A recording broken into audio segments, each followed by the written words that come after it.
मागच्या व्हिडिओत आपण उजव्या नासिकेबद्दल बघितलं की कसं सूर्यनाडी हे वजन कमी करायला किंवा वजन वाढवते किंवा कमी करायला मदत करते.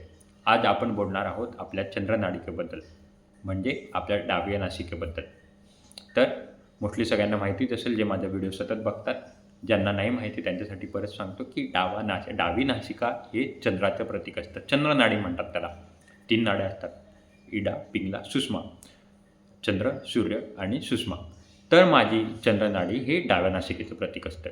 आता ज्यांना वजन वाढत असते त्यांच्यामध्ये एक सतत कॉमन तक्रार असते की सतत फार लवकर राग येतो किंवा खूप टेन्शन असतं. प्रत्येक वेळेला टेन्शन असते. वेगवेगळ्या छोट्या मोठ्या कारणाने लगेच टेन्शन होतं किंवा हायपर होतो. तर जेव्हा टेन्शन आपल्याला वाढतं तेव्हा आपल्या शरीरात कोर्टिसॉल स्पाईक होतात आणि कोर्टिसॉल स्पाईक झाल्यामुळे साखर स्पाईक होते, शुगर स्पाईक होते. याच्याबद्दल डिटेल व्हिडिओ मी टेन्शनमुळे वजन कसं वाढतं याच्याबद्दल डिटेल व्हिडिओ बनवला आहे, तो तुम्ही जाऊन बघू शकता. पण coming back to this video की जेव्हा आपल्याला टेन्शन येतं तेव्हा आपल्या शरीरात कोर्टिसॉल स्पाईक होतो आणि कोर्टिसॉलमुळे वजन वाढते. तर आता हे कोर्टिसॉल कमी करण्यासाठी म्हणजे शरीर शांत करण्यासाठी, काम डाऊन करण्यासाठी आपली चंद्रनाडी ॲक्टिव्हेट असणं फार फार महत्त्वाचं आहे.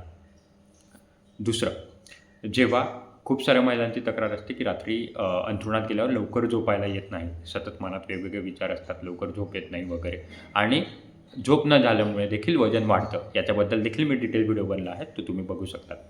तर जेव्हा झोप येत नाही तेव्हा we need to make sure आपल्याला की आपली डावी नासिका ॲक्टिवेट असली पाहिजे, चंद्रनाडी ॲक्टिवेट असली पाहिजे. तेव्हा लगेच आपल्याला शांत वाटतं आणि झोप येते.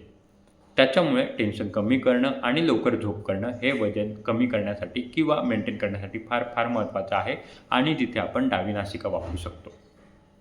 मागच्या व्हिडिओमध्ये आपण सूर्यनासिकेबद्दल बोललो आहे, या व्हिडिओमध्ये डाव्या नासिकेबद्दल बोलतो. त्याच्यामुळे शेअर करा हा व्हिडिओ ज्यांना ही माहिती नवीन होती किंवा ज्यांच्यासाठी ही माहिती फायद्यासाठी असू शकते.